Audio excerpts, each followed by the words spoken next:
Bismillahirrahmanirrahim. Assalamualaikum warahmatullahi wabarakatuh. Waalaikumsalam warahmatullahi wabarakatuh. Alhamdulillahilladzi an'amana bi nikmatil iman wal islam. Asyhadu an la ilaha illallah wahdahu la syarika lah wa asyhadu anna Muhammadan abduhu wa rasuluhu la nabiyya wa la rasula ba'da.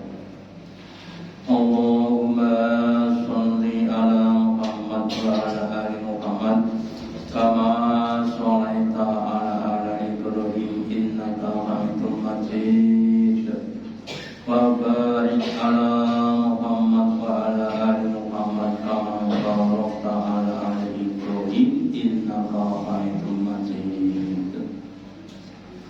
Qala Allahu ta'ala fi kitabihil karim. A'udzu billahi minasy syaithanir rajim. Ya ayyuhalladzina amanu ittaqullaha haqqa tuqatih wa la tamutunna illa wa antum muslimun. Wa qala fi al-Qur'an inna surata kanat 'alal mu'minina kitaban mawquta. Bapak Ibu hadirin yang dirahmati Allah, yang pertama dan utama, marilah kita selalu meningkatkan, menambahi keimanan kita, kesyukuran dan Allah Ta'ala dengan menjalankan perintahnya dan larangannya. Salah satu perintah Allah adalah menunaikan sholat, utamanya sholat 5 waktu. Yang sholat 5 waktu itu adalah suatu amalan yang sudah ditetapkan waktunya. Allah firmankan inna sholata sholatu kanat alal mu'minina kitaban mawquta.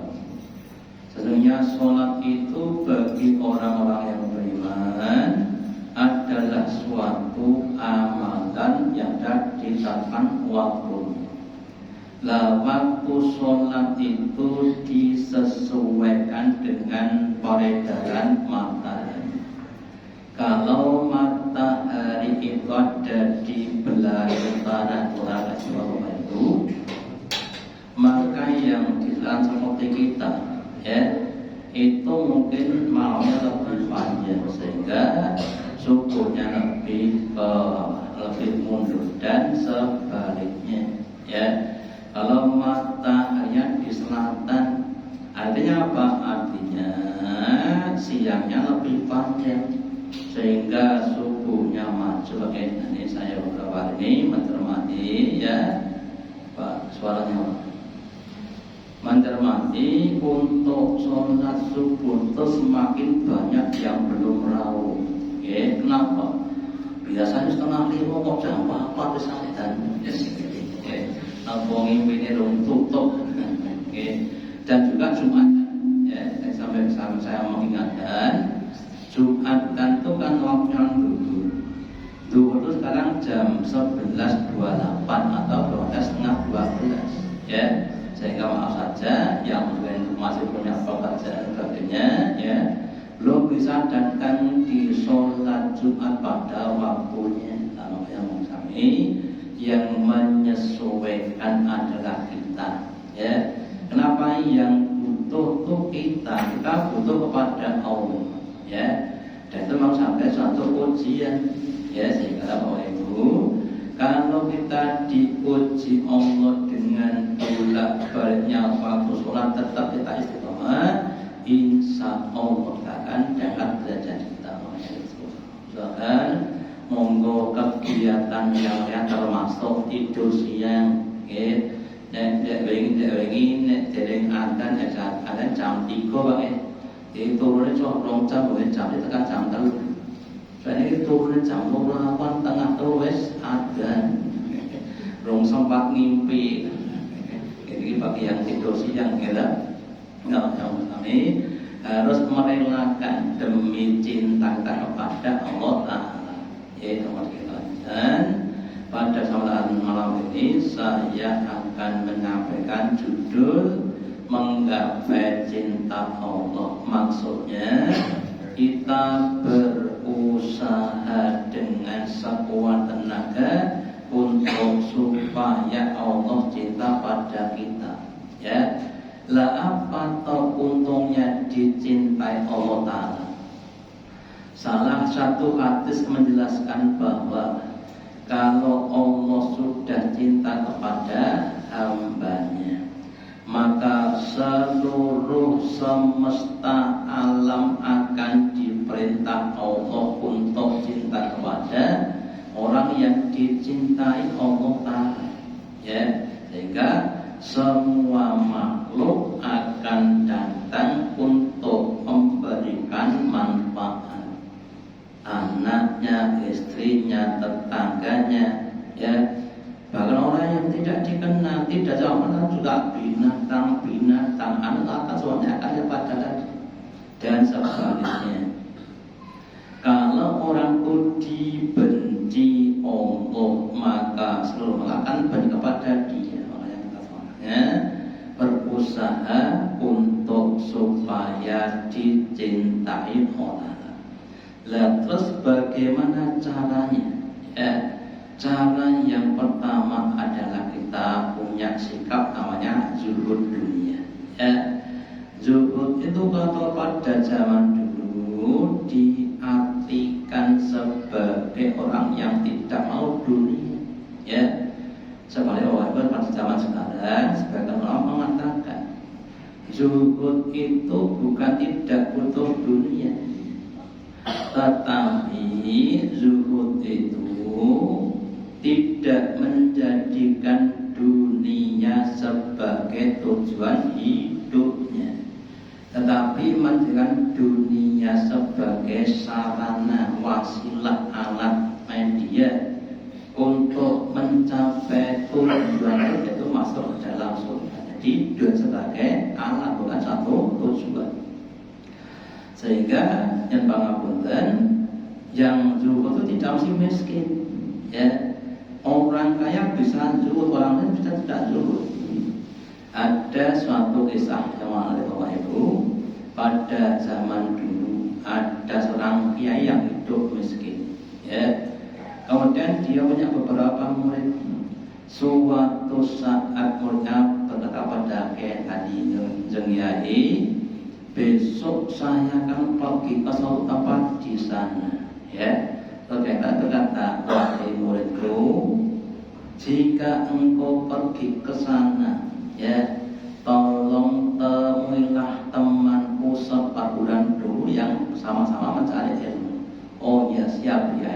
Nah, kemudian pergi, kemudian ketemu dengan temannya yang tadi. Ternyata, ya, temannya tadi orang yang sangat-sangat kaya raya. Ya, kemudian nanti bilang pada mereka lagi, wahai murid temanku, nanti kalau kau pulang ke rumahmu, ya, tolong sampaikan pada temanmu yang suaminya itu supaya dia hidupnya zuhud.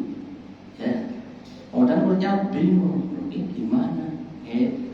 Sing sugih kok malah akon zuhud, sing miskin malah kita. Ternyata Bapak Ibu, sang kiai yang miskin tadi karena dia tertekan itu justru tiap saat yang dipikirkan untuk mencari dunia dia untuk kebutuhan, sehingga nggak sempat untuk berpikir pada akhirat.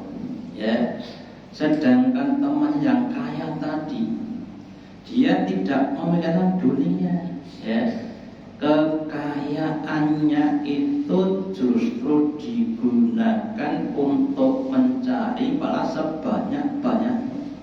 Jadi dia tuh tiap saat sing dipikir niku cuma bagaimana menggunakan dunia tadi sekali, zuhud bukan perkara kaya miskin, tapi perkara sikap. Ya, bagaimana orang itu memperlakukan dunia.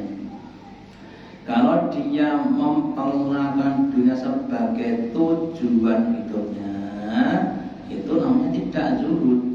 Ya, sebaliknya, kalau orang itu menjadikan dunia sebagai sarana untuk mencapai, itu namanya orang yang zuhud. Ya, orang yang zuhud itu ketika mencarinya berusaha untuk dapat sebanyak-banyaknya, tetapi setelah dia dapatkan terus digunakan untuk banyak kebaikan-kebaikan. Ya, maka ketika seseorang bertanya kepada Rasul tentang suatu amalan, ya Rasulullah, dulhuni ala amalin. Wahai Rasul, tunjukkanlah kepadaku suatu amalan. Idza amiltuhu ahabbanillahu, jika aku itu mengamalkannya, Allah akan mencintaiku. Fahabanillahu, dan juga orang akan mencintaiku. Ya. Terus Nabi menjawab, izhad fid dunya, zuhudlah kamu kepada dunia, begitu bahwa Allah akan cinta kepadamu. Jadi kalau kamu semakin zuhud dunia, Allah akan semakin cinta kepadamu. Dan sebaliknya, jika kalian itu maaf saja yang dibicarakan hanya bab dunia, ya, pun duwe mobil, pengen di rumah HP dan sebagainya, kita atau seperti yang kita lihat di dalam dunia sekarang, ada orang yang sudah punya rumah 5, pengen 6, sudah punya 6, pengen 7, ya. Anaknya 2, rumahnya 7, tulang bener Pak. Wes ndek mobil 18, terus di macam-macam dan sebagainya. Dan itu maaf saja tujuannya untuk pamer. Ya, ini loh, saya orang-orang yang kita lah, barang yang dipamerkan itu akan menjadi sumber dosa. Apa dasarnya? Dasarnya Nabi bersabda bahwa kendaraan itu ada 3. Ya, ini mewakili saja. Yang pertama, kendaraan yang digunakan untuk sabilillah. Ya, kendaraan itu dipakai dapat pahala, juga dapat pahala. Yang kedua, kendaraan untuk mencukupi kebutuhan seperti milik kita, bang. Ya, tinggu ternak teri, atau sebelum ternak teri, antar istri lah jenak ternak teri. Dapat pahala. Tapi kalau disandarkan di rumah, ya nggak dapat pahala. Namanya untuk kebutuhan kita. Yang ketiga, kendaraan untuk pamer, ya, untuk menyombongkan diri, dipakai dosa, nggak dipakai ya dosa. Kenapa? Karena untuk menyombongkan kita.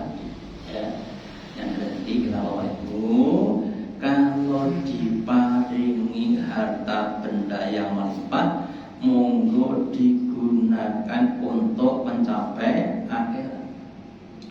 Bahkan di hadis lain Nabi bersabda, al-akfaru nahum al-akiluna ila hakanda, yang artinya orang-orang yang di dunia itu banyak harta kaya raya, itu besok akan menjadi orang miskin di akhirat,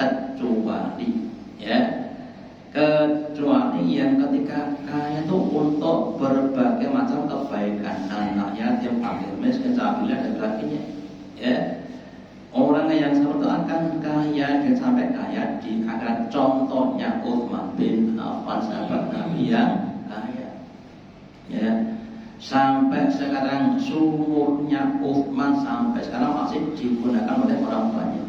Ya, ingat itu, monggo kita zuhud dunia. Ya, ternyata sebagian hanya orang alim. Ya, doanya begini. Allahumma razukna kama tanzukul buruh.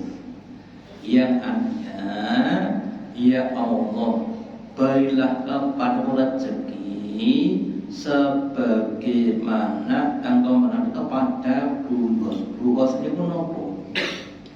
Bungkus itu adalah anak gagak. Ngerti Pak Ibu? Gagak apa buatan? Sing mau ikut ini dong ya? Gitu. Padahal gagak putih apa itu? Putihnya jenis kontol Pak. Warnanya burung gagak kan hitam legam.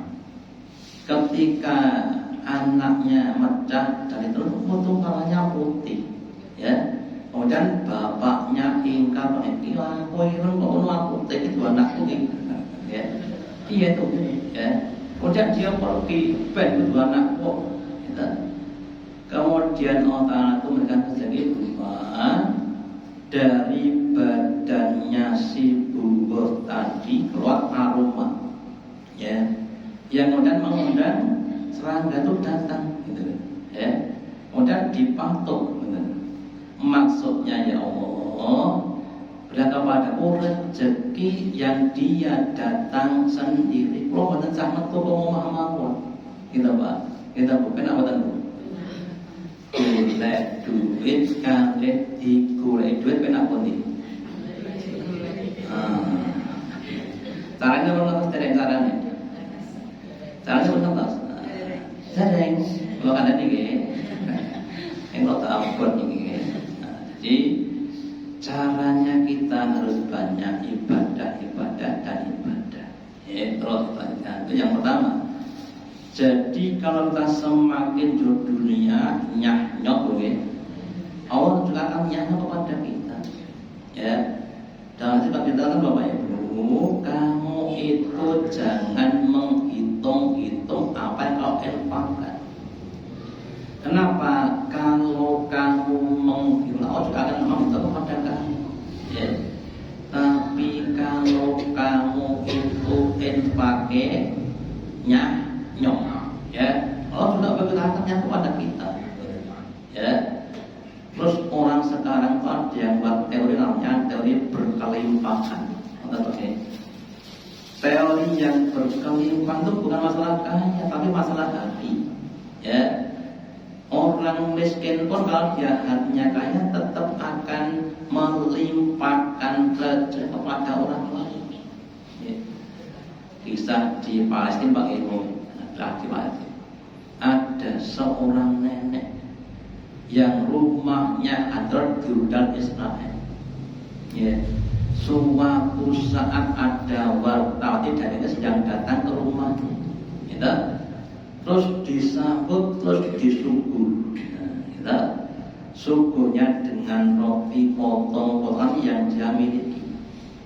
Dia kata pada tamunya, Mbak, silakan dimakan. Ini saya silakan untuk tamu saya nggak makan ini. Ya ini untuk tamu saya aja, gitu Bang.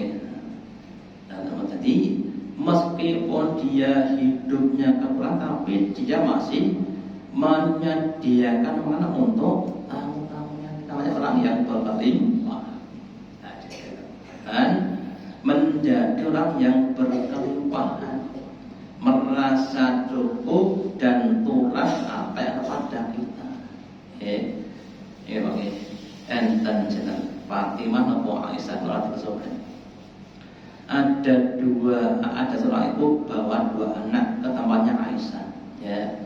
Terus Aisyah dikasih 2 butir kurma boleh, kemudian satunya dipolong, ya. Kemudian sebelah untuk anaknya, untuk anak, ya. Ketika sudah dimakan, ibunya mau makan, anaknya paling melatih, ya. Terus dipotong lagi, jadi ibunya rela tidak makan demi sinten anak. Untuk yang zuhud dunia. Terus yang kedua ishad fi aidinas, Zuhudlah kamu dengan apa-apa yang dimiliki orang lain. Dosane Jawa niku mboten duwe rasa milik. Mboten kagungan rasa milik marang barange liya. Oh, tetangga saya beli motor baru, alhamdulillah. Mboten pengen ya mong. Atau yang lainnya, tetangga sebelahnya istrinya beli kalung telung on, alhamdulillah, dan sebagainya. Dia pun telung on, masuk bukan ada yang lain. Jadi dia tidak punya milik. Akhirnya nggak ada hasad, ya. Akhirnya Pak, orang kan dicinta oleh manusia. Oh, saudara saya yang sebelahnya, ya. Itu orangnya yang meskipun dia tidak, tapi dia menjaga dari minta-minta. Jadi kalau kita semakin zuhud dengan apa yang itu akan banyak orang yang senang kepada kita. Ya, ada orang tiga pakai A, B, C. A sugih, B tengah-tengah, C larang. Suatu saat dia jajan bersama sing ngebosi si C, bukan? Si A sugih, B tengah-tengah, si C larang. Tuku es niku sing bayar si C, pripun Pak? Gitu. Artinya Pak, ya kayak si C itu kayak apa? Kayak hatinya, gitu. Ya. Itu nek dokter itu apa niku kalau bisa wong niku sok-sok seringlah untuk jajane kalih wong liya.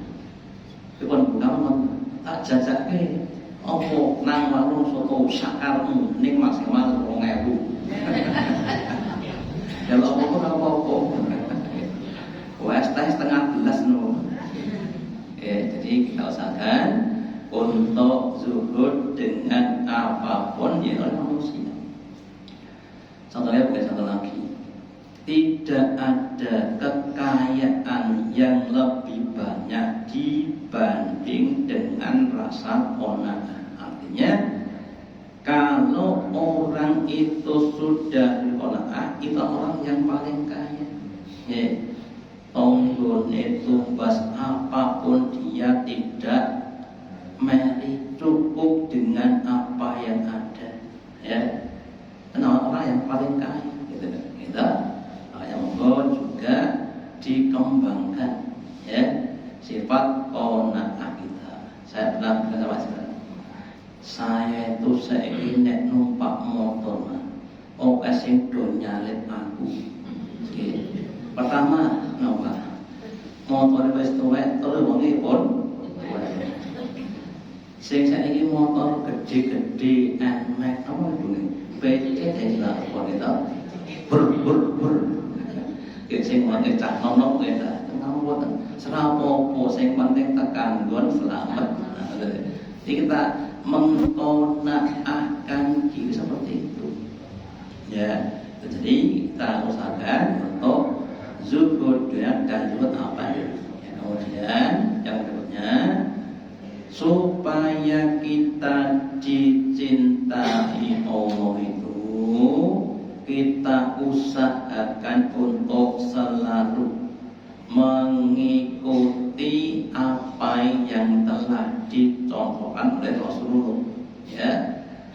Di dalam surat Al-Imran ayat 31 Allah katakan, kul katakanlah wahai Rasulullah kepada manusia, wahai manusia, in kuntum tuhibbunallaha, jika kalian tuh cinta kepada Allah Ta'ala, fattabi'uni, maka ikutilah aku sebagai Nabi. Jika kamu mau mengikuti Nabi, yuhibbukumullah wa yaghfir lakum, Allah akan mencintai kamu dan akan mengampuni dosa-dosa kamu. Oke? Nabi itu adalah suri teladan dalam segala hal, dalam ibadah maupun dalam muamalah, ya. Dalam hal ibadah monggo kita usahakan nyontoh Nabi, sholatnya, puasanya, zikirnya, baca Qur'annya, hajinya, umrohnya, dalam muamalah, makan, minum, ke belakang, tidur, naik kendaraan, bertetangga, berkeluarga, semua dijawab dengan apa yang sudah Nabi tadi. Ya, sedikit mengingatkan bahwa pada kita yang mungkin masih banyak yang terhidur. Bab masalah makan, kalau bisa kita makan itu dihabiskan.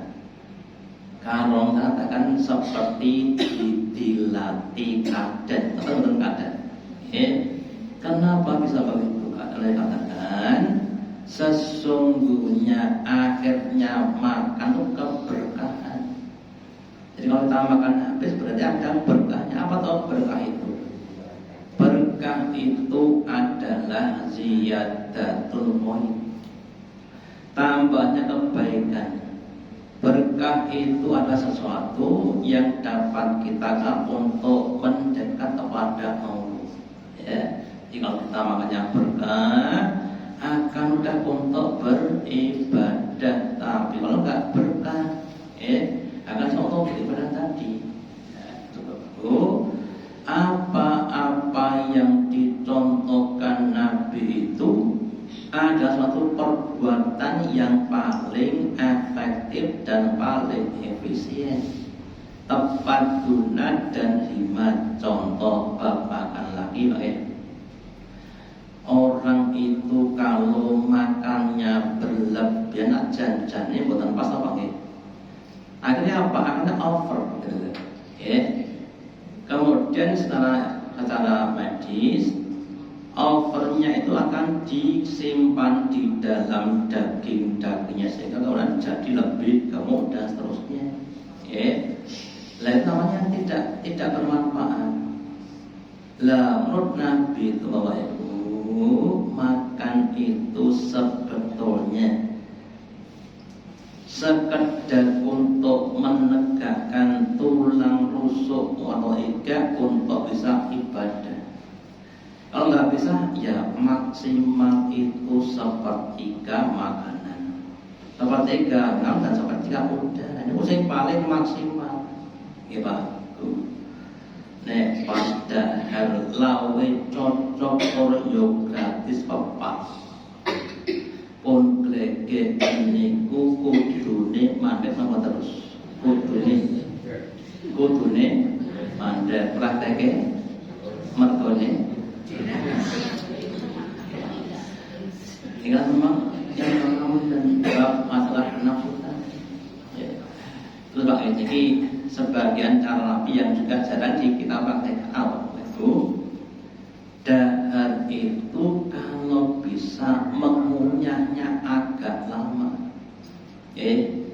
ampun di mamah terus diurut banget, itu sangat-sangat tidak enak Bapak. Kalau tadi agak lama itu kemudian akan timbul namanya kenikmatannya, dan enzim yang juga banyak sehingga akan memudahkan proses dalam lambung kita. Monggo diusahakan ngunyahnya. Kalau Pak Dokter boleh kita perlu ini ampun saat hitungiji entek seperi pun saya hitungnya pegel kita. Kemudian yang kedua, yang paling efisien dalam mengelola namanya potensi ataupun sumber daya, untuk mencapai tujuan yang baik itu dibutuhkan daya cuma sedikit tadi. Karena apa efek tadi? Enten nganten anyat, sing wedok niku anake wong sugih ra tau masak. Berdadi nganten terus masak dhewe karepe niku takon kaliyan Mbah Guru. Resep jangan loncong. Kemudian dia praktekkan, ya bisa tapi tidak efisien. Kita sok pakaian banyak makan belum ahli. Beda dengan ibunya bagaimana? Ibu dan ibu memang membaca diukur, gitu. Ya yuk begitu. Enak, makanya pohon pengalaman tadi. Kita contohnya orang itu semakin ibadahnya semakin efektif. Kita bahkan lebih berdaya guna. Contoh Pak baru kemarin tekan Isa kita bangun. Apa yang kita lakukan? Yang pertama, inti dorus sholat. Menunggu sholat Isya itu jadi itu sebagai ibadah terus. Ya, jadi benar habis maghrib selesai. Terus niat itu menunggu Isya kemudian catat terus. Ya. Yang kedua, sambil ngaji. Oke, dapat apa? Dapat tambah ilmu. Sambil mikir, dapat tambah ilmu. Sambil ngantuk, dapat kenikmatan. Kita kan namanya kan lebih dari satu tadi. Ya, lebih efektif lagi. Ya. Kemudian orang itu kalau semakin banyak ibadah akan semakin mampu untuk menikmati. Ibu dan apa. Kalau orang Jawa ada istilah gathok, apa Pak gathok? Betul gathok. Nek bah ben gathok kalih teh ya. Napa niku? Cangkir diri apa cangkir? Paringi teh songo-songo gulung batu mungkin dicopot tutup dilo langsung disuruh kalih gede-gede. Namanya menikmati, gitu ya. Jadi kalau kita tuh ibadahnya itu akan semakin menikmati, pikirnya dinikmati, ya. Soalnya dengan ampun bahkan rekoso itu dinikmati, menikmati luwene wong kuso niku sahabat sadar orang bisa, dan yang bisa menikmati sholat malam. Ya, ada mulai sosok mulai dodol, sosoknya laki awak nur diri. Sholat kan mulai bojo ya sosok kesel banget, ngantek turun. Kalau abad sujud terus. Ini kalau sosoknya, kalau yang memahami, awang itu yoga boleh. Kadang tekan jam 11 bareng kita pun kita jalan banget, jalan tarangi, dan pun spend. Sampai kadang wes anda terus ekonomi, ya. Tapi kalau kita mau, kalau istrinya itu saya capek, tidak dibangunkan dari awal, ya. Tapi ketika ada akan itu baru dibangunkan. Itu kalau tidak capek, oke. Kalau nggak capek, ya cuma dari awal. Usahakan kita itu mengikuti apa yang dicontohkan Nabi. Ya, semakin banyak kita contoh dan meningkat kualitasnya akan semakin efektif. Ya, bahkan Bapak Ibu ya, namanya ngantuk, namanya lupa atau bisa di manajemen, ya, manajemen lapar. Kita kewengku nek ru'at dan maghrib ra kena muni lapar ya teng weteng. Tomo wengko nek ngaji rampung ora kena wong mriko Pak. Iki wong mriki mboten boe. Muga-muga. Niku mergone dereng saged menikmati. Wong niku sing senengane senengane nonton wayang. Seneng lho Pak nggih. Niku mboten semang ora ngantuk tapi wong seneng kok. Kita wong seneng mboten ada rasa, tidak ada rasa capek. Enak ya wong seneng niku wae. Ketemu kanca lawas tolong mboten ketemu. Ketemu ten pasar nggowo belanja ngadeg jagungan sak jam ya kuat. Mergone menikmati omongan tadi gitu ya. Tapi pikir semua tadi kesemua.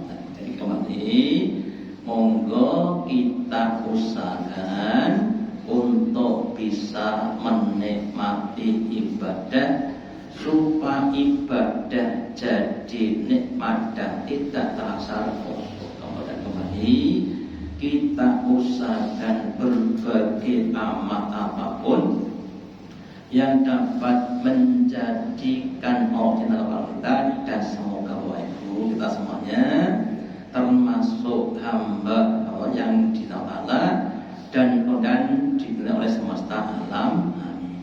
Jadi saat ini Allahumma taqabbal minna innaka antas samiul alim wa tub alaina innaka antas samiul majlis. Alhamdulillah, asyhadu an la ilaha illa anta, assalamualaikum warahmatullahi wabarakatuh.